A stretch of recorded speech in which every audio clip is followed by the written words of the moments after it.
Nisse sits on a bench down by the river and thinks about the life he has lived.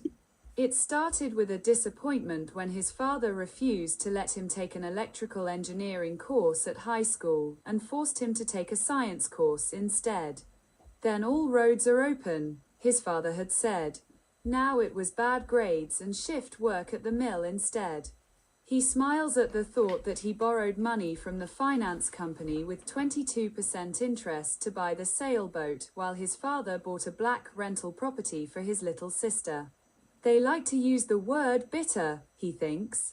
But apparently that is often the case for people who consider themselves to have interpretive privilege over others. Then life continued with a few short relationships and then the longer one with the twins that Nisse loves so much. He became a father every other week for many years after the separation, and then the surprise at the DNA test that he does not share any DNA with the children. Although it led to them coming to visit even more often now, and they still call me Dad.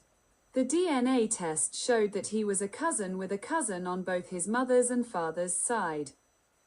So that was at least correct, he thought. A couple of years later came surprise number 2. Nisse's uncle's daughter took a DNA test at the same company and it showed that she was not his cousin but instead his half-sister. After a little persuasion, her brother also took a DNA test and he also changed from being a cousin to a half-brother. That explains why I was so different from the person I thought was my father, Nisse had thought at the time. And different was also the reason why what I did was never good enough for him. But I'm happy with my life, Nisse thinks. I'm not rich, but I have no debts and I have a couple of good friends. Maybe I'll go up to Elsa's pastry shop because my friends are probably there now.